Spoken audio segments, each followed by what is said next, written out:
नमस्कार दोस्तों, स्वागत है आप सभी का आपके अपने YouTube channel let's start now में। दोस्तों आज की हमारी क्लास बहुत ही धांसू होने वाली है क्योंकि आज हम करने वाले हैं यूपी टीजीटी 2021 का क्वेश्चन पेपर।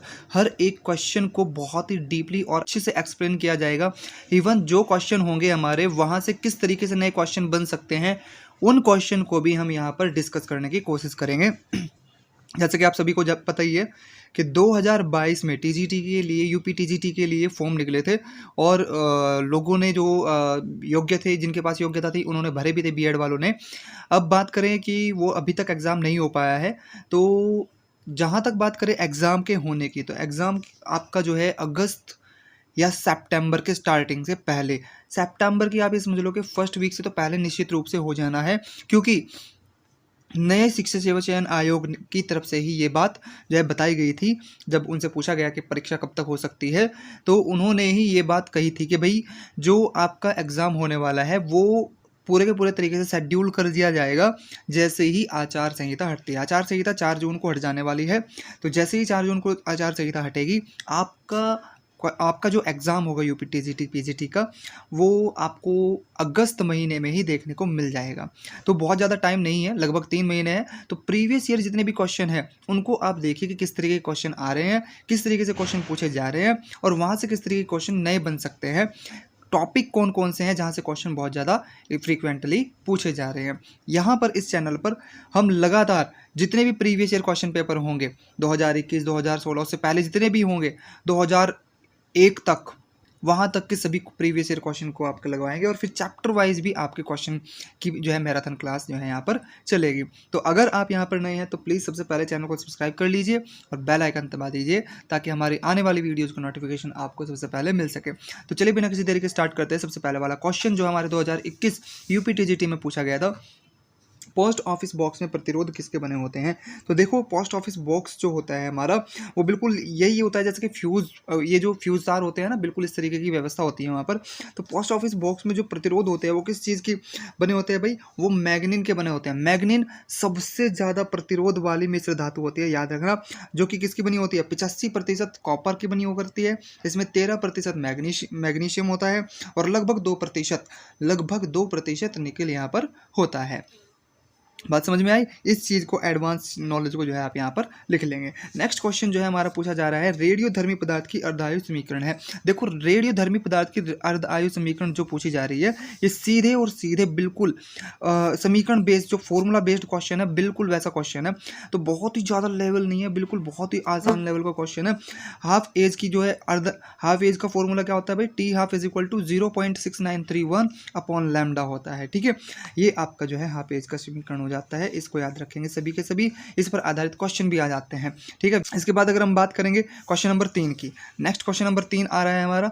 तो क्वेश्चन नंबर 3 में क्या कहा गया है, देखिए सभी ध्यान से देखेंगे। क्वेश्चन नंबर 3 में कहा गया है कि 1000 वाट शक्ति का एक इलेक्ट्रिक हीटर 5 किलोग्राम द्रव का तापमान 2 मिनट में 25 डिग्री सेल्सियस से बढ़ाकर 31 डिग्री सेल्सियस कर देता है। ठीक है, तो द्रव का ऊष्मा सामर्थ्य आपको बताना है। ऊष्मा सामर्थ्य यानी कि हीट कैपेसिटी आपको बतानी है। तो सबसे पहले आपको पता होना चाहिए कि जो हीटर हमारे पास है उसकी शक्ति कितनी दी गई है?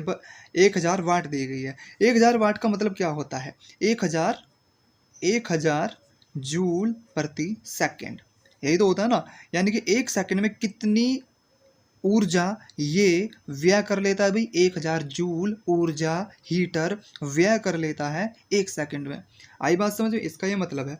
अब ये देखो कि 5 किलोग्राम द्रव का तापमान 2 मिनट में कितने टाइम में? 2 मिनट में। अब 1 सेकंड में अगर 1000 जूल यूज़ कर रहा है हीटर, तो फिर 2 मिनट, यानी कि 2 मिनट का मतलब क्या हो जाता है? 120 सेकंड।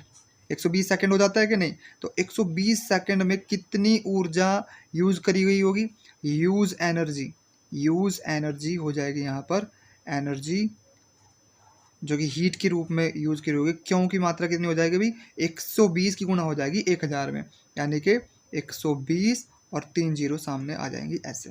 इतने जूल ऊष्मा व्यय करी होगी हीटर ने। आई बात समझ में भाई? 1000 वाट शक्ति का भाई, सीधी सीधी आपको ये पता होना चाहिए कि जो शक्ति होती है ना, जो शक्ति होती है, शक्ति बराबर होता है ऊर्जा या कार्य। ऊर्जा या कार्य कोई भी एक ले सकते हैं आप इनमें से। ऊर्जा ऊष्मा के रूप में भी ले सकते हैं और कार्य भी ले सकते हैं, बटे समय। ठीक है, ये फॉर्मूला होता है। तो डब्ल्यू अगर कार्य के रूप में लेना चाहते हो तो डब्ल्यू ले सकते हैं, अगर ऊष्मा के रूप में लेना चाहते हो तो क्यों ले सकते हैं, ठीक है। तो ये होती है शक्ति, और शक्ति का मात्रक होता है जूल बटे सेकंड। 1 जूल बटे सेकंड को 1 वाट बोलते हैं। तो 1000 वाट का मतलब हुआ कि 1000 जूल 1 सेकंड में खर्च कर रही है। कितनी देर तक जो है चला है भाई, 2 मिनट तक चला है। तो 2 मिनट में कितनी ऊर्जा ले ली होगी, सिंपल, 2 मिनट में 120 सेकंड होते हैं। 1 सेकंड में 1000 जूल था, तो 120 सेकंड में कितना हो जाएगा, 1,20,000 जूल एनर्जी जो है उसने ली है। अब हम बात करेंगे कि इस एनर्जी से उसने टेम्परेचर कितना बढ़ाया भाई, 6 डिग्री सेल्सियस उसने टेम्परेचर यहाँ पर बढ़ाया है। देख रहे होंगे आप यहाँ पर 25 डिग्री सेल्सियस से 31 डिग्री सेल्सियस टेम्परेचर हो चुका है। तो temperature difference delta t is equal to कितना आया हमारा, 6 डिग्री सेल्सियस आया है। और क्यों की मात्रा कितनी है, क्यों की मात्रा जो ऊष्मा उसने ली है ये हो गई 12 और 4 0 इतने जूल।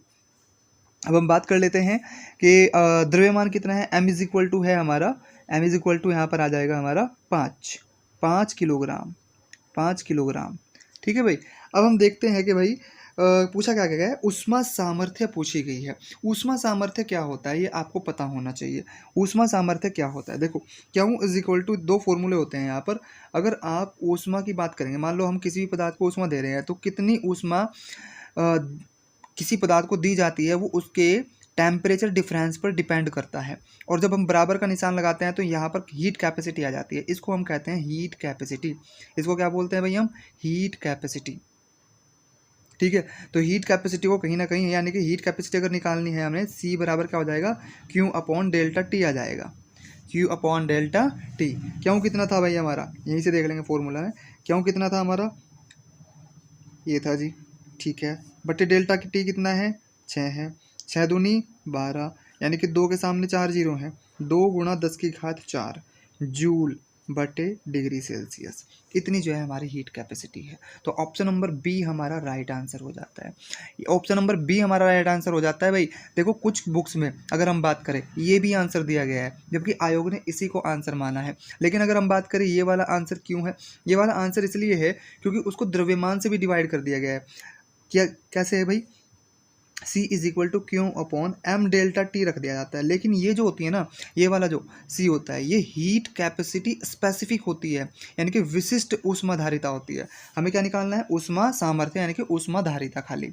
अगर ऊष्माधारिता आ जाती है या फिर ऊष्मा सामर्थ्य आ जाती है तो ये वाली C निकलेगी, अगर विशिष्ट ऊष्माधारिता आ जाती है तो ये वाली निकलेगी, ठीक है। तो अगर ये निकाल लोगे तो ये वाला आंसर आ जाएगा, और अगर ये ऊष्माधारिता निकाल लोगे तो ये वाला आंसर हमारा रहेगा। ओके, तो चलिए नेक्स्ट क्वेश्चन पे चलते हैं। हमारा नेक्स्ट क्वेश्चन है भाई, नेक्स्ट क्वेश्चन आ जाता है हमारा ये क्वेश्चन नंबर 4। क्वेश्चन नंबर 4 आपके सामने है, एथिल ब्रोमाइड की अभिक्रिया सिल्वर साइनाइड से कराने पर मिलता है। देखो एथिल ब्रोमाइड क्या होता है, एथिल ब्रोमाइड क्या हो जाता है भाई, C2H5Br। इसकी अभिक्रिया अगर आप Ag साइनाइड CN से कराओगे तो क्या बनेगा, ठीक है। आपको पता होना चाहिए कि ये क्या होता है, द्विदंती लिजेंड होता है, ठीक है, द्विदंती। और ये दोनों तरफ से जुड़ सकता है। देखो CN भी बना सकता है और NC भी बना सकता है, ठीक है, CN भी बना सकता है और NC भी बना सकता है। लेकिन मुद्दे की बात ये है कि क्या Br को हटाने के लिए C की तरफ से जुड़ेगा, नहीं। यहाँ पर लोन पेयर ये पहले जाने की कोशिश करेगा, क्योंकि ये जो देखो भाई, अगर यहीं पर मान लो अगर मैं ऐसा करता C2H5Br प्लस KCN होता, अगर KCN होता तो क्या होता, तो हो जाता इस तरीके से कि C2H5 और CN और बस प्लस KBr, ये बन जाता। कारण क्या होता, कारण ये था कि ये वाला जो यौगिक है ना, ये हमारा आयनिक है। आयनिक है तो यानी कि आयनों में टूटेगा, ये प्लस हो जाएगा, ये माइनस हो जाएगा। माइनस यहाँ पर जो सीधा सीधा सिंपल पूरा का पूरा ये जो आयन बना है एज इट इज़ प्लस वाले के साथ यहाँ पर जाकर जुड़ जाएगा। इधर ये माइनस है तो माइनस प्लस ये आपस में जुड़ जाएंगे, ये आपस में जुड़ जाएंगे। यहाँ पर क्या हुआ है, यहाँ पर ये आयन नहीं बनाता है, AgCN आयन नहीं बनाता है। और अगर आयन नहीं बनाएगा तो ये माइनस आयन नहीं होगा, और अगर माइनस आयन नहीं होगा तो जुड़ेगा किसकी तरफ से, जुड़ेगा लोन पेयर की तरफ से। तो लोन पेयर जाएगा इसकी जगह और Br आएगा Ag के पास। तो कैसे हो जाएगा, C2H5 और NC आ जाएगा, साइनो बन जाएगा यहाँ पर, ठीक है। और इसके बाद बन जाएगा AgBr। तो ऑप्शन नंबर हमारा कौन सा सही रहेगा भाई, ऑप्शन नंबर C हमारा इज द राइट आंसर। इसके बाद नेक्स्ट क्वेश्चन पर चलते हैं। चलिए नेक्स्ट क्वेश्चन हमारा क्वेश्चन नंबर 5, निम्नलिखित में से किस एक के लिए अवतल दर्पण का उपयोग नहीं होता है। यहाँ पर ध्यान देंगे, नहीं होता है वाले क्वेश्चन मोस्ट इंपॉर्टेंट रह जाते हैं, क्योंकि आपकी नज़रों से अगर ये नहीं निकल जाता है ना तो क्वेश्चन गलत हो जाता है। तो अगर बात करें शेविंग ग्लास के लिए, शेविंग ग्लास के लिए बिल्कुल अवतल दर्पण का प्रयोग होता है। सर्च लाइट में परावर्तक के रूप में भी अवतल दर्पण का प्रयोग होता है। कान के आंतरिक भागों की जांच के लिए भी अवतल दर्पण का प्रयोग होता है। लेकिन कार में जब पीछे की तरफ देखते हैं तो हमेशा क्या यूज़ किया जाता है भाई, उत्तल दर्पण। क्या यूज़ किया जाता है, उत्तल दर्पण। सॉरी, इस तरीके से इधर पेंट हो जाएगा और ये इसकी परावर्तक पृष्ठ हो जाएगी इधर की तरफ से, ठीक है। इसको हम कहते हैं उत्तल दर्पण, जो कि उभरा हुआ होता है। उभरे हुए को उत्तल दर्पण कहते हैं और अंदर की तरफ दबे हुए को क्या कहते हैं, अवतल दर्पण। तो अवतल दर्पण का प्रयोग इन सारी चीज़ों के लिए होता है, लेकिन उत्तल दर्पण का प्रयोग कारों में रियर दृश्य यानी कि पीछे देखने के लिए होता है। क्यों होता है, क्योंकि उत्तल दर्पण, लिख लेंगे इस बात को भी, क्यों होता है भाई, उत्तल दर्पण हमेशा जो प्रतिबिंब बनाता है वो हमेशा वस्तु से छोटे बनाता है और सीधे बनाता है और फोकस और ध्रुव के बीच में बनाता है। तो इस वजह से इसमें प्रतिबिंब को देख पाना बड़ा आसान हो जाता है। जबकि अवतल दर्पण उल्टे प्रतिबिंब बनाता है और बड़े प्रतिबिंब भी बनाता है, सीधे भी बनाता है और बड़े भी बनाता है। तो छोटे तो यहाँ पर बनते ही नहीं है, मतलब बनते तो हैं लेकिन उल्टे बनते हैं। तो यहाँ पर वेरिएशन रहता है प्रतिबिंब बनने में, इसलिए इसका यूज़ गाड़ियों में नहीं किया जाता। गाड़ियों में हमेशा उत्तल दर्पण का प्रयोग किया जाता है। ये हमेशा सीधे और छोटे और बिल्कुल नज़दीक दर्पण के प्रतिबिंब बनाता है, ठीक है। चलिए नेक्स्ट क्वेश्चन पे चलते हैं भाई। हमारा नेक्स्ट क्वेश्चन आ जाता है अब हमारा क्वेश्चन नंबर 6। जैसे कि आप देख भी रहे हैं तो 4 बल यहाँ पर दिए गए हैं, गुरुत्वीय बल, स्थिर वैद्युत बल, चुंबकीय बल, घर्षण बल। तो यहाँ पर आपको बताना है कि कौन सा असंरक्षी बल होगा। असंरक्षी बल का मतलब क्या है, असंरक्षी बल का मतलब होता है जिसके द्वारा किया गया कार्य पूर्ण रूप से स्थितिज ऊर्जा के रूप में संरक्षित ना हो या फिर संचित ना हो ठीक है। या फिर मैं ये भी कह सकता हूँ कि हर एक वो बल असंरक्षी होता है जिसकी दिशा बदलती है। ये भी ध्यान रखेंगे, अगर कोई बल ऐसा है जिसकी दिशा बदल रही है, दिशा बदलने का मतलब है कि ऑब्जेक्ट पर जो कि केंद्रीय बल नहीं है, केंद्रीय बल नहीं है, जो कि ध्यान रखेंगे जो केंद्रीय बल नहीं है वो असंरक्षी बल होता भी है, वो भी असंरक्षी बल होता है। तो गुरुत्वीय बल की अगर हम बात करें, ये केंद्रीय बल है और संरक्षी बल भी है। स्थिर वैद्युत बल भी केंद्रीय बल है, संरक्षी बल है। चुंबकीय बल और घर्षण बल की अगर हम बात करें, घर्षण बल ऑब्वियसली क्या है, आपका असंरक्षी बल है, क्योंकि इस जब ये बल लगता है तो इसमें ऊर्जा हीट के रूप में निकल जाती है। इसके चुंबकीय बल की अगर हम बात करें, चुंबकीय बल की भी दिशा जो है लगातार बदलती रहती है और ये केंद्रीय बल नहीं है। मान लो अगर कोई चुंबक है, जैसा कि ये नॉर्थ पोल है इसका और ये साउथ पोल है, ये नॉर्थ पोल और ये साउथ पोल, तो इसका जो चुंबकीय क्षेत्र होगा नॉर्थ से साउथ की तरफ इस तरीके से जा रहा होगा, बंद लूप बना रहा होगा कि नहीं बताओ। तो जो फोर्स लगेगा जब ऑब्जेक्ट यहाँ पर होगा तो इस डायरेक्शन में फोर्स लग रहा है, जब यहाँ पर है तो इस डायरेक्शन में, यहाँ पर है तो इस डायरेक्शन में, और ये केंद्रीय बल नहीं है। वजह ये भी है कि ये केंद्रीय बल नहीं है, तो इसलिए ये दोनों घर्षण और चुंबकीय बल दोनों के दोनों ही यहाँ पर असंरक्षी बल हो जाएंगे। आपका D option is the right answer. Next question आपके सामने है, क्वेश्चन नंबर 7। आदर्श ट्रांसफार्मर के प्राथमिक में 10 फेरे, द्वितीयक में n फेरे हैं। यदि 200 वोल्ट AC निविष्ट की गई है तथा 11 वोल्ट निर्गत है तो n इज इक्वल टू क्या होगा। देखो प्राथमिक जो कि हमारी प्राइमरी कुंडली है उसमें 100 फेरे हैं भाई, n1, ठीक है। n1 इज इक्वल टू क्या है, 100। इसके बाद द्वितीयक में n2 कितने हैं, n। अब हमसे बताया गया है कि जो हमने निविष्ट की है यानी कि V1 कितनी है वोल्टेज, V1 है 200 वोल्टेज। इसके बाद V2 हमें पता करना है कि V2 कितनी है, V2 कितनी है। तो आपको संबंध पता होना चाहिए कि N1/N2 कुंडली में जब भी ट्रांसफार्मर का क्वेश्चन आ जाता है और कुंडली में फेरों की संख्या और वोल्टेज का संबंध आपको पता करना हो तो फेरों की संख्या और वोल्टेज का संबंध N1/N2 is equal to V1/V2 होता है, ठीक है भाई। तो N1 की वैल्यू यहाँ पर रखेंगे, चलो इस तरफ कर रहा हूँ मैं इसको, ठीक है सॉल्व। N1 की वैल्यू रखेंगे 100, चलो जी।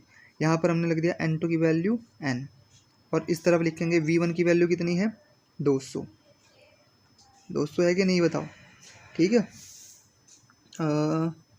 इसके बाद आते हैं 200 वोल्ट, और V2 कितनी है, V2 है 11। हमें वैल्यू किसकी चाहिए भाई, n की वैल्यू चाहिए। लेकिन एक और बात ध्यान रखेंगे, यहाँ पर 220 वोल्ट है यहाँ पर, ठीक है। जो AC निविष्ट की गई है वो कितनी है भाई, 220 है। ठीक है। तो मैं इस वाले पोर्शन को, देखो ये जो पोर्शन आपके सामने रखा हुआ है, इसको मैं उठा करके यहाँ पे रख रहा हूँ भाई, क्योंकि इधर सोल्व करने की जगह कम है। तो यहाँ पे लिख लूँ, देखो भाई 100/n इज इक्वल टू 220/11। अब इससे इसको कितनी बार काटेंगे, 20 बार। 100 नीचे आ जाएगा, या फिर एक काम करो कि 20 को इधर ले आओ और n को इधर ले करके जाएंगे। तो 100 के नीचे क्या आ गया भाई, 20, और n इधर चला गया। 20 से कितनी बार कट जाएगा, 5 बार, यानी कि n की वैल्यू क्या आ गई भाई, 5। तो n की वैल्यू 5 आ गई है। ऑप्शन नंबर बी हमारा इज द राइट आंसर। इसके बाद हम नेक्स्ट क्वेश्चन पे चलते हैं। 8वां क्वेश्चन है। 8वां क्वेश्चन क्या कह रहा है भाई, 8वां क्वेश्चन कह रहा है कि कौन एक लैग्रांज सेल में एनोड के रूप में कार्य करता है। लैग्रांज सेल, लैग्रांज सेल का तो आपको पता ही है ना, लैग्रांज सेल जो कि एक शुष्क सेल होती है। ठीक है, लैग्रांज क्या होती है भाई, एक शुष्क सेल होती है, जो कि आपने इस तरीके की देखी हुई होगी। ठीक है, तो ये वाला जो छड़ होती है हमारी, ये क्या होती है हमारी, ये क्या होती है भाई, और ये क्या होती है, ये भी तो पता होना चाहिए ना आपको। ये तो नीचे तो होती है एनोड, जो जिंक की बनी होती है, और जो कार्बन की बनी होती है क्या होती है, कैथोड। ये क्या होती है भाई, कैथोड। तो एनोड किस चीज़ की बनी होती है, जिंक की। तो option number b is the right answer. इसके बाद हम नेक्स्ट चलते हैं क्वेश्चन नंबर 9। पारे का एक तापमापी पर 0 से 100 तक एक समान अंतराल में निशान बने हुए हैं। पिघलती बर्फ पे यह 10वें निशान पे है, उबलते पानी में 80वें स्थान पर है। यदि यह पैमाना 45वें निशान पर हो तो डिग्री सेंटीग्रेड में तापमान कितना होगा उस टाइम पर। तो देखो भाई, हमारे पास एक पैमाना है, ठीक है, जिस पर 0 से लेकर के 100 तक नंबर छपे हुए हैं। लेकिन जब हमने पानी को देखा तो 100वें नंबर पर तो बर्फ पिघल रही है, जब वो 10वें नंबर पे था। जब हमने बर्फ का टेम्परेचर मापा तो बर्फ का टेम्परेचर इसने कहाँ पर दिखाया, 10 पर। तो यानी कि 10 पर जब ये है तो बेसिकली हम ये क्या मान सकते हैं कि 0 डिग्री सेल्सियस है भाई यहाँ पर, क्योंकि बर्फ का टेम्परेचर ये 10 पर दिखा रहा है। हमें क्या पता क्या मात्रक है इसका, ठीक है, बस इस पे नंबर लिखे हुए हैं। तो जब हमने इस तापमापी से बर्फ का टेम्परेचर मापा तो उसने 10 दिखाया। 10 का मतलब सीधा सीधा क्या है कि 0 डिग्री सेल्सियस है। क्या है भाई, 0 डिग्री सेल्सियस है। फिर हमने देखो उसको उबाला, उबलते पानी का टेम्परेचर इसने बताया 80। 80 का मतलब हमारा सीधा सीधा मतलब क्या हो गया, हमारा सीधा सीधा मतलब हो गया भाई 100 डिग्री सेल्सियस है। अब हम क्या देख रहे हैं, हम ये देख पा रहे हैं कि 100 डिग्री सेल्सियस तक के जो पैमाना है वो 10 से 80 के बीच में आ गया, यानी कि 70 इसके 70 सेक्शन या फिर खाने किसके बराबर है, 100 डिग्री सेल्सियस के बराबर है। तो एक खाना इसका किसके बराबर है भाई, एक खाना 100/70 डिग्री सेल्सियस के बराबर होगा। हो जाएगा कि नहीं। अब हमें क्या चाहिए, अब ये जो है 45वें निशान पर है, तो हमें ये बताना है कि 45वें निशान पर कितना डिग्री सेल्सियस जो है टेम्परेचर होगा। अब एक बात बताओ, मान लो अगर यहाँ पर 45 पर है, 45 पर है कि नहीं, तो 10 पर तो 0 डिग्री सेल्सियस ही था, तो 10 तो निकाल दो पहले। ठीक है, 45 में से हमने कितने निकाले, 45 में से निकाल दिया 10, बचा कितना 35। यानी कि जो आगे के 35 निशान बचे हुए हैं, आगे के यहाँ से लेकर के यहाँ तक का जो 35 निशान बचे हुए हैं, इसमें देखना है कि कितने डिग्री सेल्सियस आ जाएंगे। जितने भी डिग्री सेल्सियस आ जाएंगे वही टेम्परेचर हमें डिग्री सेल्सियस में यहाँ मिल जाएगा। आई बात समझ में। तो 35 देख लो, एक में इतना है तो 35 में कितना हो जाएगा भाई, 35 की गुना हो जाएगी। 35 जो है निशान बराबर हो जाएंगे, निशान बराबर हो जाएंगे 35 गुणा 100/70 डिग्री सेल्सियस। 35 दूनी 70 और 2 से 100 50 बार कैंसिल, तो 50 डिग्री सेल्सियस जो है हमारा आंसर बन गया। Option number c is the right answer. समझ में आया भाई। चलिए नेक्स्ट चलते हैं। अगर कोई भी ऐसा क्वेश्चन रह जाता है जो समझ में नहीं आता है तो कमेंट सेक्शन में जो है बोल देंगे, मैं नेक्स्ट वीडियो में आपको उसको और अच्छे तरीके से जो है एक्सप्लेनेशन यहाँ पर कर दी जाएगी। तो चलिए नेक्स्ट देख लेते हैं हम। हमारे पास क्वेश्चन नंबर 10 आया है, सामान्य तापक्रम पर कैल्शियम कार्बाइड में जल मिलाने पर कौन सी गैस उत्पन्न होती है। मोस्ट इंपॉर्टेंट क्वेश्चन है, पूछा भी गया है, क्योंकि मैं दिखाऊंगा आपको प्रीवियस ईयर में किस तरीके से कौन से क्वेश्चन पेपर में ये पूछा गया था। ठीक है, सामान्य तापक्रम पर कैल्शियम कार्बाइड यानी कि CaC2, इसके साथ अगर जल मिलाया जाए H2O तो कौन सी गैस जो है बनती है, ये आपसे पूछा जा रहा है। ठीक है, तो यहाँ पर मेथेन बनती है, हाइड्रोजन बनती है, एसिटिलीन बनती है, एलिन बनती है। तो आपको ध्यान होना चाहिए कि एसिटिलीन गैस यहाँ पर बनती है, यानी कि C2H2 ये वाली गैस आपके यहाँ पर बन जाती है, एसिटिलीन गैस, जो कि ट्रिपल बॉन्डेड कार्बन के साथ रहती है। एक एक हाइड्रोजन इस तरीके से यहाँ पर जुड़ जाता है और CaO आपका अलग हो जाता है। ठीक है भाई। तो इस तरीके की जो है आपकी रिएक्शन रहती है, यहाँ पर एसिटिलीन गैस आपका आंसर रहता है। याद रखेंगे, इंपॉर्टेंट रिएक्शन है। इसके बाद क्वेश्चन नंबर 11 पर आ जाते हैं। जब नाभिक से बीटा किरण उत्सर्जित होती है, क्वेश्चन नंबर 11 जो कि आपके सामने है, जब नाभिक से बीटा किरण उत्सर्जित होती है तो कौन सा नहीं बदलता है? प्रोटॉन न्यूट्रॉनों की संख्या का योगफल। अब आप एक बात बताओ, मान लो एक नाभिक है, नाभिक में से बीटा किरण जा रही है। बीटा किरण क्या होती है भाई? बीटा किरण एक कहीं ना कहीं इलेक्ट्रॉन जितना नेगेटिव चार्ज होता है, ठीक है, नेगेटिव चार्ज होता है। अब ये नेगेटिव चार्ज कहाँ से जा रहा होगा? नाभिक में से जा रहा है, ठीक है। तो नाभिक में क्या हुआ होगा? यानी कि एक न्यूट्रॉन था जो कि अचानक से अपने अंदर का ऋणात्मक आवेश निकाल दिया, और अब वो क्या बन चुका है? न्यूट्रॉन, प्रोटॉन के रूप में बन जाता है। बेसिकली जब बीटा किरण निकलती है ना, इस बात का ध्यान रखेंगे, बीटा किरण के निकलने का मतलब क्या होता है कि एक न्यूट्रॉन किस में चेंज हो जाता है? प्रोटॉन में चेंज हो जाता है। न्यूट्रॉन किस में चेंज हो जाता है भाई? प्रोटॉन में चेंज हो जाता है। और अगर न्यूट्रॉन प्रोटॉन में चेंज हो गया तो बेसिकली हम ये कह सकते हैं कि नाभिक के अंदर न्यूट्रॉनों की संख्या तो कम हो जाएगी, न्यूट्रॉनों की संख्या तो कम हो जाएगी और प्रोटॉनों की संख्या बढ़ जाएगी। लेकिन अगर एक न्यूट्रॉन कम होगा तो एक प्रोटॉन बढ़ जाएगा, दो न्यूट्रॉन कम होंगे तो दो प्रोटॉन बढ़ जाएंगे। कहने का मतलब क्या है कि टोटल योगफल तो नहीं बदलेगा, टोटल योगफल कभी नहीं बदलता, यानी कि न्यूट्रॉन प्लस प्रोटॉन का योगफल कभी नहीं बदलता। इसको क्या कहते हैं? परमाणु भार। परमाणु भार, न्यूट्रॉन प्लस प्रोटॉन परमाणु भार होता है ना, तो परमाणु भार कभी नहीं बदलता। तो यानी कि प्रोटॉनों की संख्या बदल जाती है जी, बढ़ जाएगी ऑब्वियसली, न्यूट्रॉनों की संख्या बदल जाती है, घट जाती है बिल्कुल। पूर्ण आवेश भी बदल जाता है, क्योंकि प्रोटॉन के ऊपर तो चार्ज था, न्यूट्रॉन के ऊपर चार्ज नहीं था, तो आवेश भी चेंज हो गया। लेकिन प्रोटॉन और न्यूट्रॉन की संख्याओं का योगफल कभी नहीं बदलता है, तो ऑप्शन नंबर ए हमारा राइट आंसर है। ठीक है, अब चलते हैं नेक्स्ट क्वेश्चन, जो कि क्वेश्चन नंबर हमारा 12 है। देखिए क्वेश्चन नंबर 12 आ जाता है। क्वेश्चन नंबर 12 में हमसे पूछा गया है कि निम्नलिखित में से कौन सा एक तत्व नहीं है। बहुत ही लोअर लेवल का ये क्वेश्चन है। ये क्वेश्चन बहुत ही अच्छे से आपको समझ में आ जाना चाहिए कि तत्व नहीं है। देखो डायमंड, डायमंड क्या होता है? कार्बन, शुद्ध कार्बन का एक रूप होता है। ग्रेफाइट भी शुद्ध कार्बन का एक रूप होता है।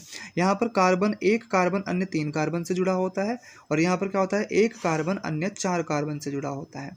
ठीक है भाई। इसकी डायमंड जो कि हीरा होता है, उसकी संरचना कैसी होती है? डायमंड की संरचना होती है टेट्रागोनल, यानी कि चतुष्फलकीय।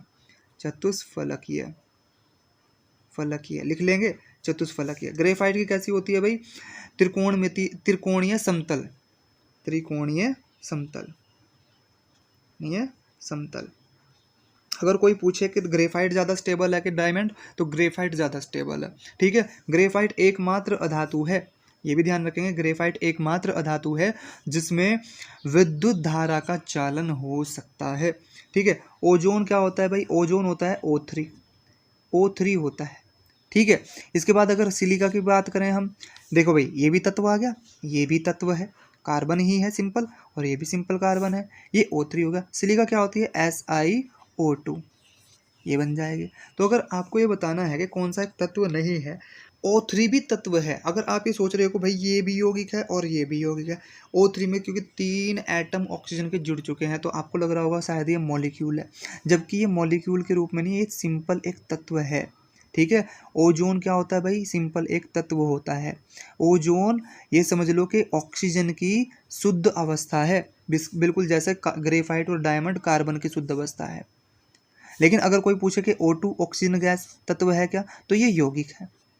ऑक्सीजन गैस क्या है? यौगिक है, जबकि O2 क्या है? O3 क्या है? एक तत्व है। इस बात का ध्यान रखेंगे।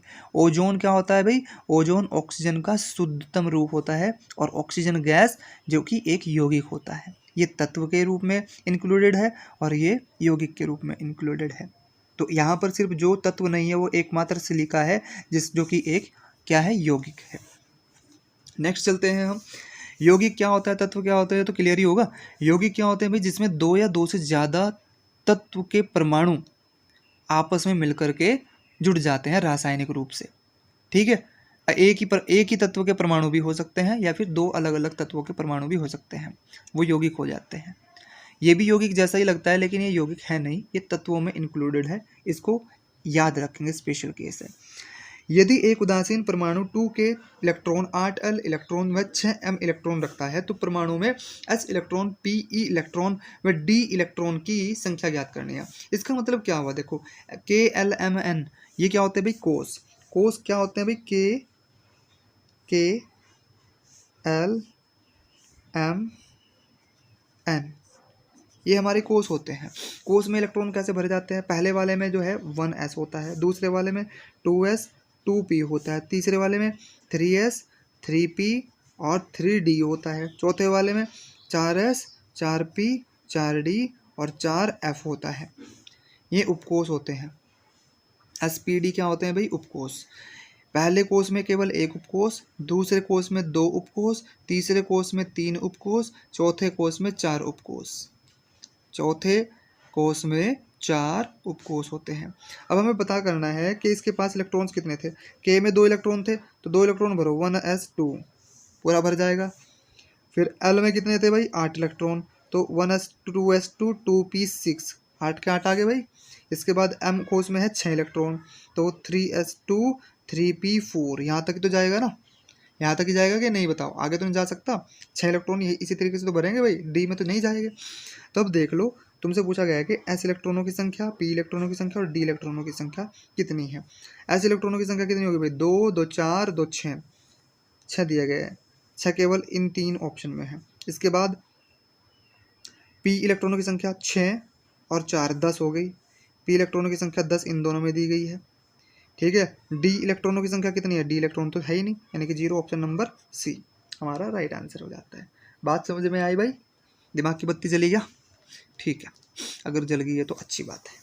अब आ जाते हैं नेक्स्ट क्वेश्चन। 14 क्वेश्चन है हमारा। एल लंबाई का एक प्रति एकांक लंबाई द्रव्यमान न्यू के तार द्वारा द्रव्यमान एम के पिंड को ऊपर की ओर त्वरण अल्फा से खींचा जा रहा है। तार के मध्य बिंदु पर तनाव ज्ञात करना है। ठीक है भाई, देखो क्या मतलब है इसका। इसका मतलब है कि एक तार है जिसकी लंबाई एल है और इसका एकांक लंबाई द्रव्यमान घनत्व यानी कि रेखीय द्रव्यमान घनत्व दिया गया है इसका न्यू, और न्यू बराबर क्या हो जाएगा? टोटल द्रव्यमान बटे लंबाई एल। अगर मान लो रस्सी की, एम क्या है यहाँ पर? रस्सी का द्रव्यमान, स्मॉल एम मान लेते हैं ना, चलो स्मॉल एम मान लो, ठीक है। एम बटे एल, क्योंकि कैपिटल एम क्यों नहीं मान रहे? क्योंकि कैपिटल एम का द्रव्यमान तो इससे ऐसे लटका हुआ है, ठीक है भाई। तो देख लेते हैं एल लंबाई का तथा प्रति एकांक लंबाई द्रव्यमान न्यू के तार द्वारा, एक तार है एल लंबाई का जिसका न्यू बराबर द्रव्यमान बटे लंबाई, यानी कि इस तरीके का एक घनत्व है इसका द्रव्यमान का, और एम पिंड का, एम द्रव्यमान का एक पिंड लटका हुआ है जिसको ऊपर की ओर त्वरण अल्फा से, अल्फा त्वरण से इसको ऊपर की तरफ खींचा जा रहा है। तार के मध्य बिंदु पर तनाव ज्ञात करना है। यहाँ पर कितना तनाव होगा, यहाँ पर तनाव कितना होगा ये हमें ज्ञात करना है, ठीक है भाई। इस हिसाब से तार का द्रव्यमान कितना हो जाएगा भाई? अगर मान लो m है तो m इज इक्वल टू क्या हो जाएगा? Nu l. m is equal to हो जाएगा न्यू एल, और न्यू एल अगर पूरे तार का है तो आधे का क्या हो गया? न्यू एल बटे 2। आधे तार का द्रव्यमान इतना हो गया कि नहीं बताओ?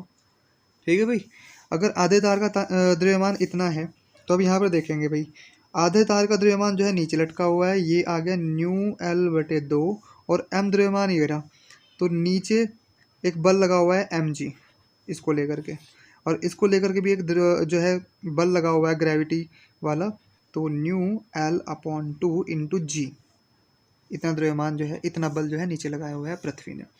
अब जब ये अल्फा त्वरण से ऊपर की तरफ फिर भी जा रहा है तो टेंशन जो क्रिएट हो रही है यहाँ पर, टेंशन टी, ठीक है।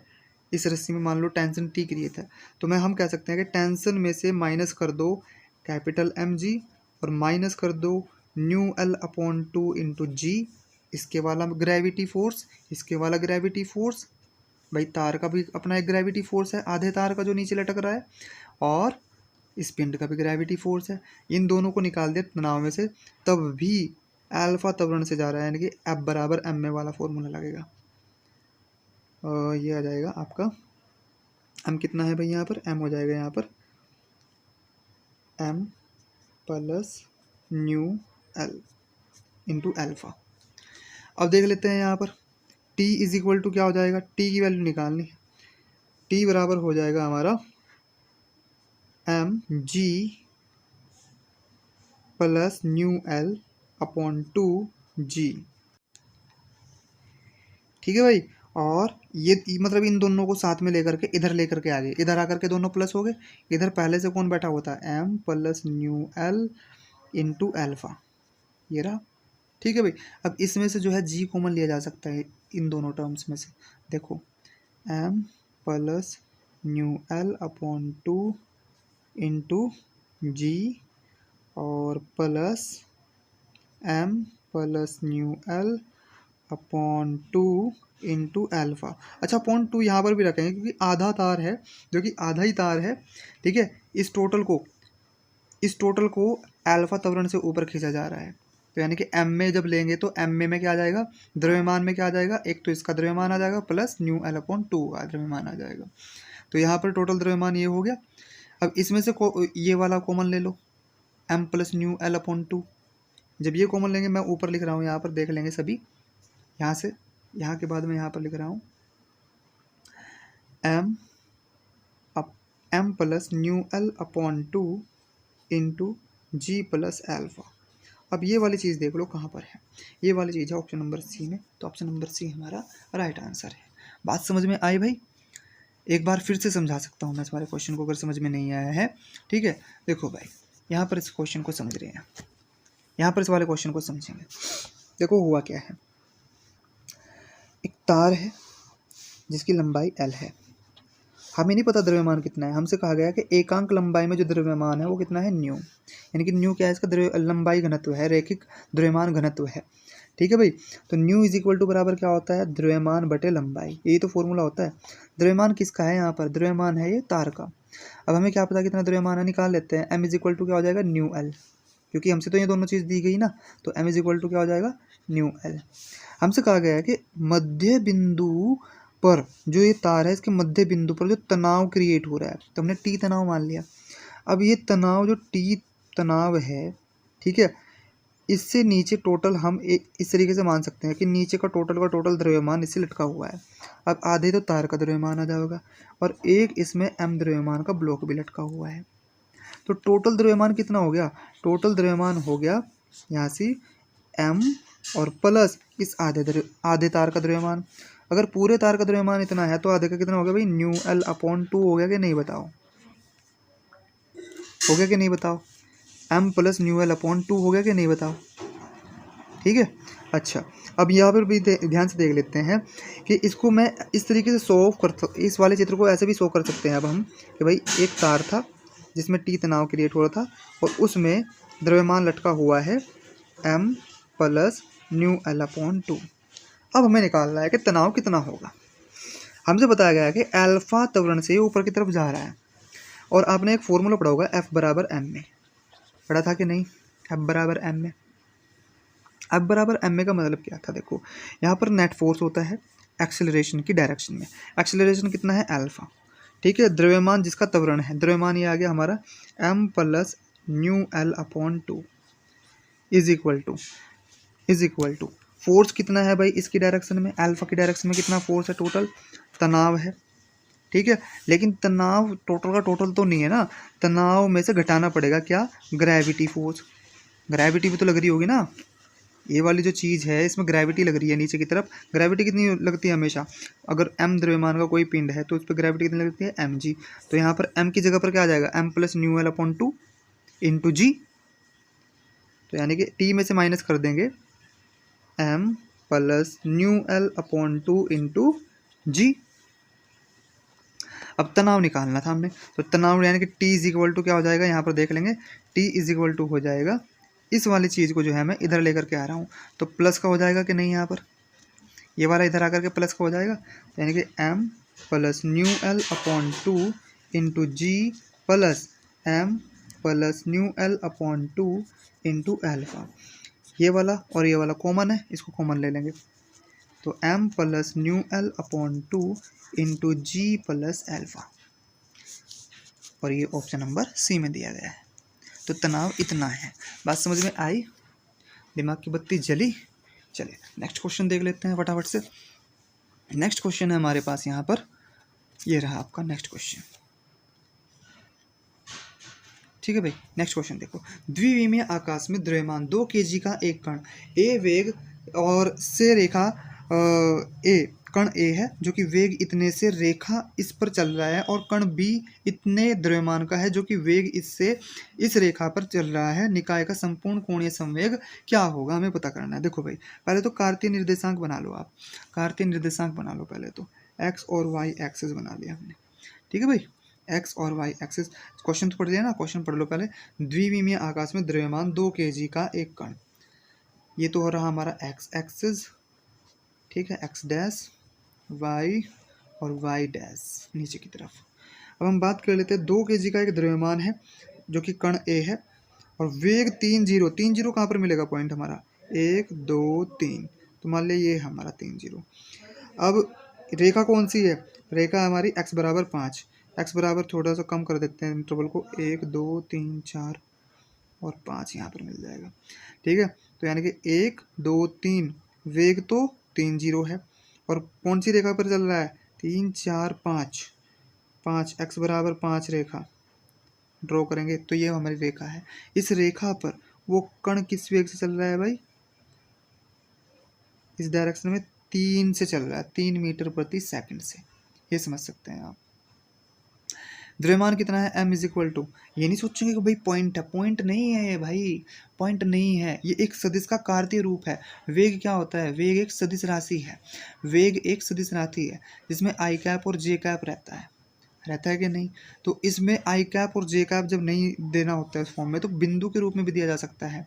जैसे कि अगर मान लो 3 5 दे दिया किसी ने बिंदु, तो इसका मतलब होगा 3 आई कैप प्लस 5 जे कैप, ठीक है। तो यहाँ पर 3 आई कैप प्लस 0 जे कैप हो जाएगा, यानी कि 3 है वेग हमारा। वेग कितना है भाई, 3, तो वेग हमारा हो जाएगा 3 मीटर प्रति सेकंड से जो है चल रही है। इसके बाद जो है हमारे आ जाते हैं यहाँ पर x बराबर -3, एक बिल्कुल इसी इंटरवल में 1 2 3, यहाँ पर x बराबर -3 रेखा ये रही, इसके अलोंग नीचे की तरफ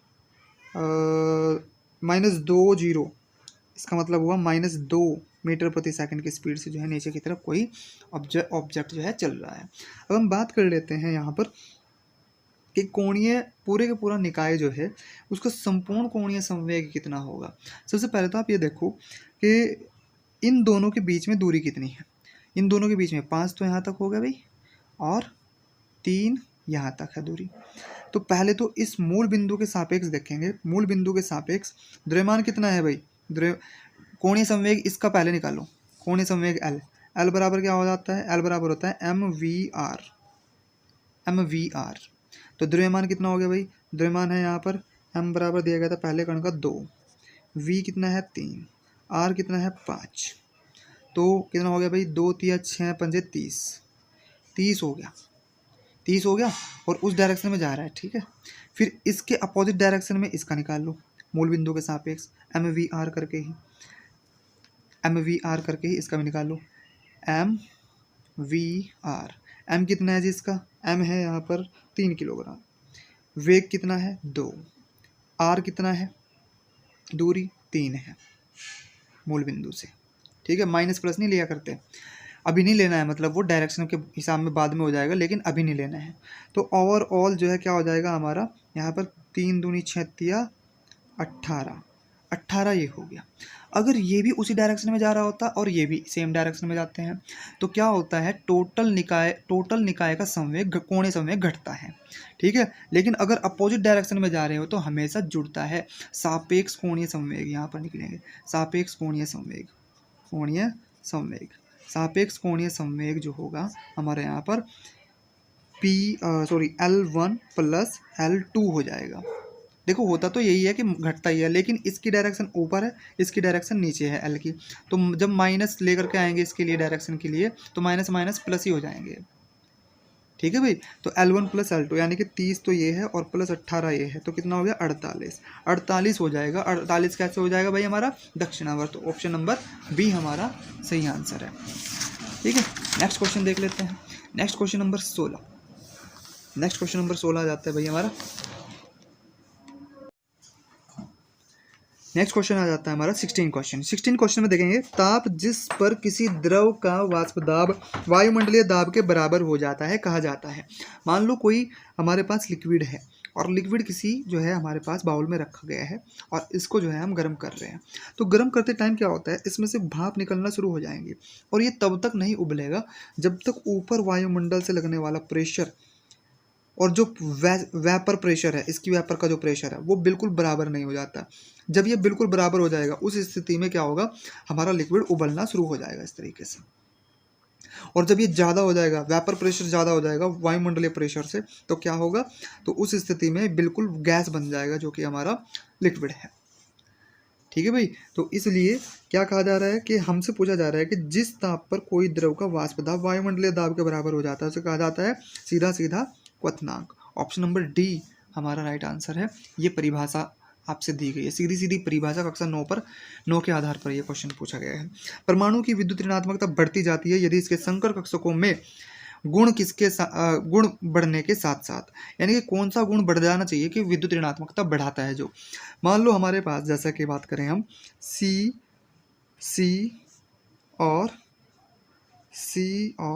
एक कार्बनिक कंपाउंड ले रहा हूं मैं, डबल बॉन्ड या ट्रिपल बॉन्ड सी ले लेते हैं यहाँ पर, ठीक है। और यहाँ पर जो है हम बात कर लेते हैं, यहाँ पर हाइड्रोजन जुड़ा हुआ है, यहाँ पर हाइड्रोजन, यहाँ पर हाइड्रोजन, सभी ध्यान से देखेंगे भाई, यहाँ पर भी हाइड्रोजन, यहाँ पर भी हाइड्रोजन, यहाँ पे भी हाइड्रोजन, यहाँ पे भी हाइड्रोजन, और यहाँ पे कुछ नहीं क्योंकि 4 संयोजकता इनकी पूरी होगी, इसकी भी 4 पूरी होगी। तो अगर बात करें इसका जो है हाइब्रिडाइजेशन कितना है, इसका संकरण कितना है, इसका संकरण कितना है, तो इसका संकरण होता है भाई 1 2 3 4, सिग्मा बॉन्ड गिन लेंगे, ठीक है। सिग्मा बॉन्ड 1 2 3 4 सिग्मा बॉन्ड है, तो 4 बॉन्ड के हिसाब से sp3, s और 3 p, एक s तो आना ही आना है। संख्या के आधार पर उतने p जोड़ दो जितने की संख्या है टोटल ओवरऑल। 4 संख्या है तो एक तो s बन जाएगा, 100% s तो बनता ही बनता है, बाकी के जो बचे वो p बनेंगे, तो sp3 संकरण आ गया। यहाँ पर भी कितने हो गए, 1 2 3 4 sp3, यहाँ पर भी कितना होगा 1 2 3 4 sp3, यहाँ पे कितना होगा भाई 1 और 2, सिग्मा बॉन्ड केवल यहाँ पर एक है, एक यहाँ पर है, 2 सिग्मा बॉन्ड है तो s और 1 p, यहाँ पर भी एक यहाँ पर एक यहाँ पर इस कार्बन से जुड़ा हुआ, तो इस पर भी कितना संकरण है sp। अगर बात करें हम कि कोई भी एलिमेंट आएगा तो वो कहाँ जुड़ेगा, तो वो सीधा सीधा इन दोनों कार्बन पर जुड़ने की कोशिश करेगा, इन दोनों कार्बन पर ही जुड़ने की कोशिश करेगा। क्यों, क्योंकि इन दोनों की विद्युत ऋणात्मकता ज़्यादा है बाकी इन सभी कार्बन से। वजह, क्योंकि इसमें इन दोनों में एस गुण जो है वो ज़्यादा हो चुका है इन सभी में। अगर देखा जाए तो sp3 में जब sp3 संकरण होता है तो यहाँ पर 25% तो S होता है और 75% गुण P होता है। अगर sp2 संकरण हो sp2 तो यहाँ पर क्या हो जाता है, ये 33% हो जाता है और ये 66% हो जाता है। लेकिन अगर sp हो तो ये 50% ही हो जाता है और 50% ही हो जाता है। जैसे जैसे s गुण बढ़ता है वैसे वैसे विद्युत ऋणात्मकता बढ़ती जाती है। तो कौन सा गुण बढ़ने पर संकर कक्षकों में विद्युत ऋणात्मकता बढ़ेगी, ऑप्शन नंबर डी हमारा सही आंसर है। s गुण बढ़ने पर विद्युत ऋणात्मकता बढ़ जाती है। इंपॉर्टेंट क्वेश्चन है, ध्यान रखेंगे। इसके बाद जो है हमारा क्वेश्चन आ जाता है, पीएन संधि को पश्चिदिश बायस किया जाता है तो अवक्षय क्षेत्र, पीएन संधि क्या हो जाती है, मान लो हमारे पास पीएन संधि है, सिंपल क्वेश्चन है, ठीक है, पीएन, और अगर इसको पश्चिदिशिक कर दिया जाता है तो यानी कि ना ही जो है क्वार्टर इस तरफ जाएंगे ना ही इलेक्ट्रॉन इस तरफ आएंगे, तो उल्टा इलेक्ट्रॉन इस तरफ जा रहे हैं क्वार्टर इस तरफ जा रहे हैं, तो कोई किसी में मिलेगा ही नहीं। तो क्या होगी, अवक्षयी परत और ज़्यादा चौड़ी होती चली जाएगी, ठीक है, और ज़्यादा चौड़ी हो जाएगी अवक्षयी परत। अवक्षयी परत यानी कि जिसमें करंट बहता है, करंट नहीं बहता है, ठीक है, जिसमें करंट नहीं बहता है, एक ऐसी परत जो कि बीच में निर्मित हो जाती है उसको हम अवक्षयी परत कहते हैं, जिसमें क्वार्टर और इलेक्ट्रॉन्स नहीं होते, एक ऐसी परत जो क्रिएट हो जाती है करंट चलने के दौरान। तो अगर अपोजिट डायरेक्शन में लगा देंगे हम करंट को तो क्या होगा, क्वार्टर इस तरफ भागने लगाएंगे, इलेक्ट्रॉन इस तरफ भागने का, कोई मिलेगा ही नहीं आपस में, और क्या होगा उस स्थिति में भाई, अवक्षयी परत चौड़ी हो जाएगी। तो क्या हो जाएगा हमारा option number A is the right answer. Next question देख लेते हैं, क्वेश्चन नंबर 19, निम्न यौगिक समुच्चयों में से किस समुच्चय का आबंध क्रम +1 है। आबंध क्रम यानी कि बंध कोटि किसकी 1 है। भाई दो यौगिक दिए गए हैं हर एक ऑप्शन में, अगर किसी एक का भी गलत हो गया तो वो ऑप्शन गलत हो जाएगा। अगर हम बात करें, सबसे पहले आ जाते हैं O2- में, ठीक है, O2-2 और N2 जब आप देखते हो तो N2 में हमेशा 3 बॉन्ड से दो नाइट्रोजन जुड़े होते हैं, तो यहाँ पर तो बॉन्ड ऑर्डर वैसे भी 3 हो रखा है कि नहीं, तो यहाँ पर तो नहीं है। यहाँ पर देख लेते हैं F और F के बीच में तो सिंगल बॉन्ड है, लेकिन NO+ में इस तरीके की व्यवस्था बनी हुई है, इस तरीके की व्यवस्था यहाँ पर बनी हुई है, तो इस बात का ध्यान रखेंगे। ठीक है भाई। इसके बाद हम बात करेंगे CO। CO में भी जो है डबल बॉन्ड इस तरीके से लगा हुआ है, तो ये भी नहीं होगा, हमारा ऑप्शन नंबर ए बचता है। यहाँ पर ऑक्सीजन और ऑक्सीजन के बीच में डबल बॉन्ड होता है, लेकिन एक इलेक्ट्रॉन दोनों ने ही ले रखा है, तो इस वजह से वो बॉन्ड जो सेकंड वाला है वो नहीं बनेगा, क्योंकि इसका भी स्टक पूरा हो चुका है, इसका भी हो चुका है। यहाँ पर F और F के बीच में भी एक एक बॉन्ड बनता है, तो यानी कि बॉन्ड ऑर्डर एक एक कहाँ पर है, हमारा ऑप्शन नंबर ए में। ठीक है। इसके बाद नेक्स्ट क्वेश्चन देख लेते हैं, किस ट्राईहाइड्राइड में सबसे ज़्यादा ऊष्मीय स्थायित्व है।